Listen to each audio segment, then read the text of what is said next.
ప్రపంచంలోనే అతిపెద్ద వన సంపురం మేడారం జాతర కని విని ఎరగని రీతిలో మేడారం ఆలయాన్ని ప్రభుత్వం పునర్నిర్మాణం చేపట్టింది.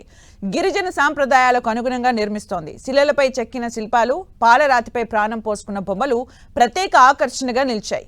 అడవమ్మ ఒడిలో ప్రాణం పోసుకున్న సజీవ సాక్ష్యం వెనుక సమ్మక్క చరిత్ర రూపకల్పనలో సెంట్రల్ యూనివర్సిటీ రీసెర్చ్ టీం చేసిన కృషి అంతా ఇంతా కాదు. కోయ జాతికి చెందిన తాళపత్ర గ్రంథాల్లోని విశేషాలను మేడారంలో ఆవిష్కరించి ఔరా అనిపించారు ఆదివాసీ ఉద్యమకారుడు, central university research team leader doctor Maipathi Arun Kumar.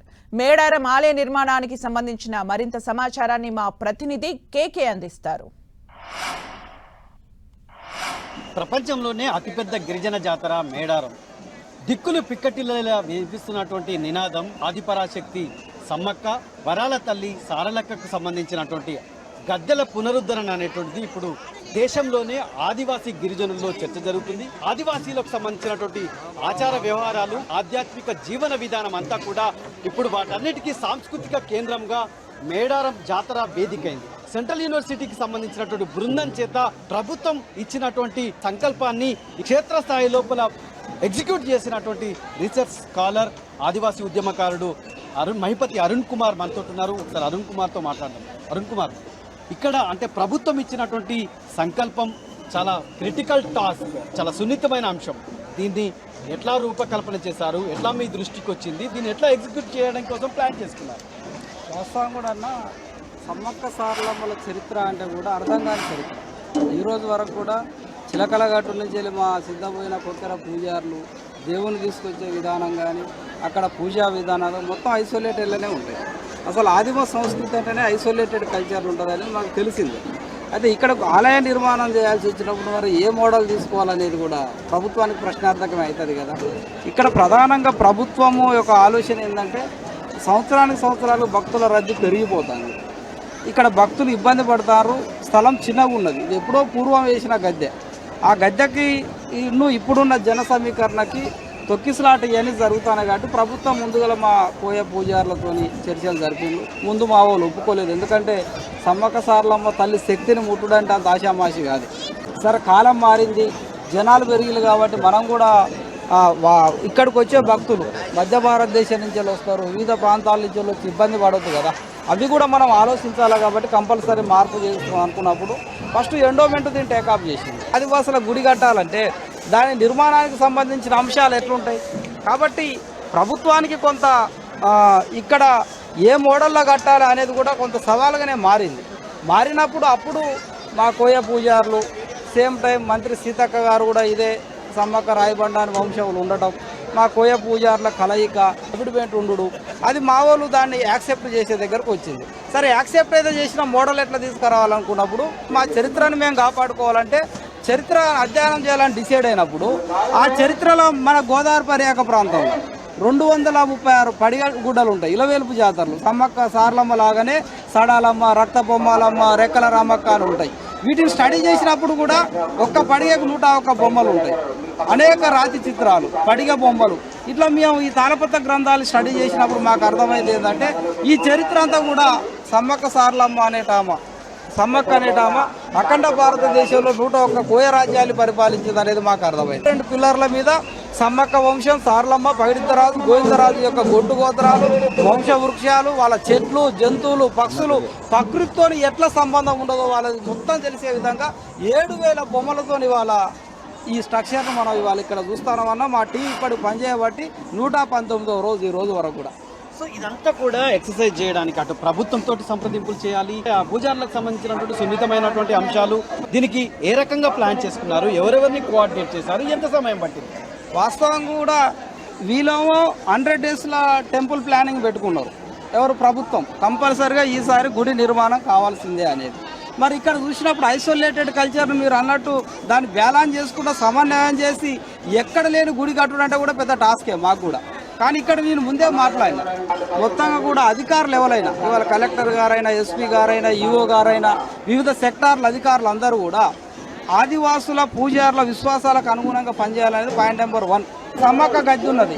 అక్కడ ఒక పిల్లర్ మీద 27 బొమ్మలు అంటే 8 పిల్లర్ల మీద 229 బొమ్మలు వచ్చినాయి. మరి 2029 బొమ్మలు సమ్మక్క మూలానికి సంబంధించిన బొమ్మలు పెడితేనే సమ్మక్క ఒప్పుకుంటుంది, లేకుంటే సమ్మక్క ఒప్పుకోదు కదా. అది మా జీవన విధానంలో సైన్స్ ఉన్నది. వాళ్ళ సమ్మక్క వంశం 5వ కొట్టు, వాళ్ళు చక్రాన్ని కనుగొన్నారు. ఒక చక్రాన్ని తీసుకొని ఇరుసును తయారు చేసినాకనే కుండ తయారైంది. కుండ తయారైనాకనే మానవుని ఆకలి తీరింది కదా. కుండ నుంచి చక్రం నుంచి సవరకత్తులం బండి వచ్చింది, వాళ్ళ కారు వచ్చింది, పైన విమానం కూడా వచ్చింది. కాబట్టి ఆ చక్రాన్ని మా సైన్స్కు మేము భావిస్తాం. ఇట్లా బయట ఉన్న 1000 బొమ్మలు కూడా సైంటిఫిక్ విధానాలు. ఆదిమ కాలంలో మనిషి పరిణితి చెందడానికి తాను ఆహార సేకరణ ఎట్లా చేసిండు, పరికరాలు ఎట్లా కనుగొన్నాడు, ఒక జీవన విధానానికి అనువైన బొమ్మలు ఎట్లా తీసుకున్నాడు అనేది మనం ఇవాళ బయట వైపులో మనం తీసుకోవడం జరిగింది. అరుణ్ గారు, అంటే 4000 టన్నులకు సంబంధించినటువంటి గ్రానైట్ వినియోగం జరగాలి. ఇప్పుడు ఆధునిక అంటే ఇప్పుడు ఉన్నటువంటి టెక్నాలజీ సిచ్యువేషన్లో ఈ మ్యాన్ పవర్, ఈ క్రీమ్ అంతా ఎక్కడ దొరకబట్టుకొచ్చారు, ఎక్కడి నుంచి ప్లాన్ చేశారు? వాస్తవం కూడా సమ్మక్క తల్లి గుడిలో నేను ఎంటర్ అయినాక నాకు అర్థమైంది ఏంటంటే, సమ్మక్క అనేట మాట స్టార్ట్ చేసి ఇక్కడ ఉన్న వాళ్ళంతా ప్లేయర్స్ అంతే. ఇప్పటి భాషలో చెప్పాలంటే సమ్మక్క తల్లి స్వయంగా ఇవాళ శిల్పి హరిప్రసాద్ ఆలగడ్డ నుంచి వాళ్ళు అహోబిలం కట్టిండ్రు, శ్రీశైలం కట్టిండ్రు, కర్ణాటకలో హంపిని కట్టిండ్రు పూర్వకాలంలో వీళ్ళ యొక్క దాదాలు తాతలు. కాబట్టి ఆ ఆర్జిన్ నుంచి వెళ్ళి ఇవాళ హరిప్రసాద్ అనే ఈ శిల్పి నేను బొమ్మలు ఇచ్చిన తర్వాత ఎవరైనా పైసలు మిగిలించుకోవాలని చూస్తారు. కానీ పని ఎక్కువైంది. 7000 బొమ్మలు 100 రోజులలో చెక్కుడు అంటే అది ఆషామాషి కాదు. పని ఎక్కువైనప్పుడు కూడా నేను చేసే దాంట్లో హార్ట్ ఉండాలి. ప్రపంచానికి కొత్త గుడిని కట్టాలి. ఇవాళ నేను ఎక్కడ మన యాదగిరిగుట్ట కట్టిన, బుద్ధిస్టు టెంపుల్ కట్టినా కానీ ఇటువంటి యాన్సెంట్ పిక్టోగ్రఫీ నేను ఇప్పటివరకు కూడా ఎక్కడ చూడలేదు. కాబట్టి నేను ఇంట్రెస్ట్గా చేస్తా. వీరు ఇచ్చిన గడువు లోపల చేస్తాను. ఆయన కడుపుల నుంచే వచ్చింది ఆయనకు నేను దీన్ని చేయాలనేది. కాబట్టి ఆయన తక్కువ టైంలో ఇవాళ ఆ సమ్మక్క పిల్లర్ని మనం ఇక్కడికి వచ్చిన తర్వాత ఈశాన్యం అది ఎత్తాలి. దాన్ని ఎత్తడానికి ఇక్కడ ఉన్న 2 క్రేన్లకి 2 రోజుల సమయం పట్టింది. రాయచూరు కర్ణాటకలో ఆ కొండ నుంచి ఆ రాయిని కట్ చేసి పెద్ద స్థాయి రాయిని తీసుకొని వచ్చి ఇవాళ ఆయన దాన్ని చెక్కి దానికి 4 పక్కల బొమ్మలు చేసి డిజైన్ చేయడానికి ఆయన ఎంత కష్టపడి ఉంటాడు. కాబట్టి శిల్పి కూడా ఆయన ఆర్ట్ఫుల్గా 100% కష్టపడ్డాడు. ప్రత్యక్షంగా ఇక్కడ ఎంచుకున్నటువంటి ఏదైతే గ్రానైట్ ఉందో, ఎన్ని రకాల గ్రానైట్ ఎంచుకున్నారో అవే ఎంచుకోవడానికి కారణమేంటి? వాస్తవం కూడా ఈ గ్రానైట్ పాలరాతి గ్రానైట్ ముందు ఏమనుకున్నారంటే కొంత బ్లాక్ కలర్ వచ్చే గ్రానైట్ను ముందు సెలెక్ట్ చేసుకున్నారు. అయితే రేవంత్ రెడ్డి గారు 12 రకాల రాళ్ళనైనా ఫస్ట్ టెస్ట్ చేసిండు. దేని ఏజ్ ఎంత, రేపు పొద్దుగాల ఈ బొమ్మ 1000 సంవత్సరాల తర్వాత కూడా ఆ బొమ్మ సజీవంగా ఉండాలంటే ఆ గ్రానైట్కు ఏ గుణం ఉండాలి. ఇప్పుడు దీనికి వాటర్ గుణం ఉంటుంది. కింద వాటర్ను పీల్చుకొని దాని ఒక జీవం ఉన్న బొమ్మ లెక్క కనపట్టే గుణం పాలరావుతుకుంటుంది. మళ్ళీ అందులోటి తల్లి దగ్గర పెట్టే గద్దె కాబట్టి కంపల్సరీ పాలరాతే ఉండాలి, పవిత్రంగా ఉంటుంది. దీంట్లో ఇప్పుడు శిల్పి దగ్గర 500 మందిలో కూడా ఎక్కువ ఈ పని జరిగేది రాజస్థాన్లో. రాజస్థాన్ నుంచి వెళ్ళి వాళ్ళు తెప్పించుకున్నారు. పూరి జగన్నాథ్ నుంచి వెళ్ళి ఒరిస్సా నుంచి వెళ్ళి తెప్పించుకున్నారు. అంటే ఒక ప్రొఫెషనల్. నేను అక్కడ శిల్పి దగ్గర ఉన్నప్పుడు చూసిన ఇప్పుడు వీటిని చెక్కాలంటే దీని మళ్ళీ మిషన్ ఎక్కడ దొరుకుతుంది అంటే మళ్ళీ రాజస్థాన్ ఆ ఢిల్లీలో దొరుకుతుంది, మన ప్రాంతంలో ఎక్కడ దొరుకుతలేదు.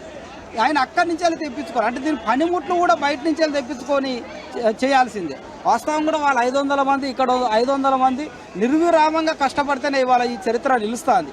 కాకతీయుల కట్టడాల తర్వాత తెలంగాణ చరిత్రలో అంతకన్నా భారీ కట్టడాలు ఎక్కడ ఉన్నాయంటే మళ్ళీ మనం మేడారాన్ని చూస్తాం. ఆ శ్రమను వీళ్ళు ఈ టెక్నాలజీని ఉపయోగించి చేస్తాను. సో అంటే టార్గెట్ 100 రోజుల టార్గెట్ అనేది ఏ రకంగా అచీవ్ చేయగలిగారు? వాళ్ళు రాయచూరు నుంచి వెళ్ళి ఫస్ట్ ఏ స్టోన్ కావాలో ఆ స్టోన్ని తీసుకొచ్చుకొని ఆలగడ్డలో పెట్టుకున్నారు కర్నూలులో. అక్కడనే బొమ్మ తయారవుతుంది. ఇక్కడ ఓన్లీ ఇన్స్టాల్మెంటే. ఇక్కడ చేయడానికి ఏం కూడా ఉండదు. పని గ్రానైట్ అక్కడ జరుగుతుంది, ఇక్కడికి వచ్చి ఇన్స్టాల్ అవుతుంది. ఇక్కడ చేసేది ఏ పని కూడా లేదు. ఇక్కడ వాళ్ళకు ఒక రోజు మొత్తం ఆ స్క్రీన్ టీవీలు వేసి ఆ పడిగ అంటే ఏంది, తాళపత్రం అంటే ఏంది, అసలు ఈ బొమ్మల యొక్క అర్థం ఏంది, ఆ సంస్కృతి ఎట్లుంటుంది, ఆ చెట్టు యొక్క అర్థం ఏంది అనేది వాళ్ళకు ఒక 1 డే మేము వాళ్ళకి చెప్పిన తర్వాత వాళ్ళు మొత్తంగా కూడా పోయే నాలెడ్జ్ వచ్చేసిండ్రు. ఇక వచ్చిన తర్వాత ఒక 2-3 రోజులు మేము అబ్జర్వేషన్ చేసుకున్న తర్వాత తెల్లారి నుంచి వాళ్ళు మొత్తంగా కూడా వాళ్ళే చెక్కడం మొదలుపెట్టింది. మేము ఎట్లా అంటే ఈ ప్యానెల్లో మనకు బావి కనపడుతుంది. ఆ బావిలో ఏముంటుంది, 4 గీతలు ఉంటాయి, 4వ గొట్టు బావి. 5 ఉన్నది అనుకో మళ్ళీ తేడా వస్తుంది. ఇది 4వ గొట్టు ప్యానెల్ కాబట్టి అక్కడ కడగమురుగం మీద 4 గీతలే రావాలి, తాబేలు మీద 4 ఉంటారు. వాళ్ళ బావి పక్క మట్టి 4 గీతలే ఉంటాయి. అంటే 4వ గొట్టు బావి. కానీ ఇట్లా ఎక్కడ కూడా చిన్న తేడా కూడా రాకుండా మనము ఇట్లా ఇన్ని జాగ్రత్తలు మనం ఆలగడ్డల తీసుకున్నాం కాబట్టి ఇవాళ ఈ చరిత్ర ఏదో బొమ్మలు అంటే బొమ్మలు కాదు, ఆర్టిస్ట్ బొమ్మలు ఇచ్చినట్టు కాదు, శాండ్ స్టోన్ మీద మాత్రమే మళ్ళా న్యాచురాలిటీ మనకి ఇక్కడ కనపడుతుంది. ఇప్పుడు మౌఖిక సాహిత్యాన్ని తీసుకొచ్చి ఈరోజు లిటరల్గా అంటే లిఖితపూర్వకమైన సాహిత్యంగా మార్చినారు. ఇదంతా ఎగ్జిక్యూట్ అయింది. ఎట్లా ఏమనిపిస్తుంది? ఇంత గొప్ప చరిత్రను మేము ఇవాళ మా తాళపత్ర గ్రంథాల ఆధారంగా ఇక్కడ మేము లిఖించుకున్నాం. రేపు పొద్దుగాల ఈ చరిత్రని భావితరాలకు భవిష్యత్ తరాలకు అందిస్తాను కాబట్టి చాలా గర్వంగా ఉన్నది. 7,000 బొమ్మలల్లో మాకు సంబంధించిన గొట్టు గోత్రాలు, చరిత్ర, సైంటిఫిక్ రీజన్స్, మేము ప్రవేశపెట్టిన శాస్త్రీయ పద్ధతులు, ఇక్కడ ఈ దేశానికి తొలి వారసుడు, తొలి నాగరికత నేర్పింది ఆదివాసులే. దానికి సైంటిఫిక్గా 7,000 బొమ్మలు మేము గాలిగా పెట్టలేము. మళ్ళీ ప్రతి ఒక్క బొమ్మకు ఆధారంతో పెట్టినాం. ఒకటి పడిగ బొమ్మ, లేదంటే రాతి చిత్ర బొమ్మ, లేదంటే తాళపత్ర బొమ్మ. ఇక్కడ తీసుకున్న 7,000 బొమ్మలలో ఏ ఒక్క బొమ్మ కూడా ఆధారం లేకుండా పెట్టలేదు. కాబట్టి ప్రతి ఆధారం ఉన్నది కాబట్టి మేము అనుకున్న బొమ్మలను కూడా సంపూర్ణంగా వచ్చినాయి. పుస్తకం కూడా తెలుగు అయిపోయింది, ఇంగ్లీష్ అయిపోయింది రాయటం. ఇప్పుడు మా కోయ భాష హిందీ భాషలో రాసేది ఉంటే సంపూర్ణంగా ఈ చరిత్ర భక్తులకు వచ్చే అవకాశం ఉన్నదనే దాని మీద ఆల్రెడీ పుస్తకం రాయడం కూడా పూర్తయిపోయింది. మొత్తంగా కూడా మేడారం అనేటువంటిది ఆధ్యాత్మిక కేంద్రమే కాదు, ఒక సాంస్కృతిక కేంద్రంగా ఆదివాసీలకు సంబంధించినటువంటి ఆచార్య వ్యవహారాలు ప్రతిబింబించేటువంటి, మూలవాసులు నాగరికత కంటే ముందే నేర్చినటువంటి అనేకమైనటువంటి చరిత్ర ఆధారాలు ఇక్కడ సాక్షాత్కరిస్తున్నాయి. కెమెరామెన్ సునీల్తో KK 10 TV మేడారం.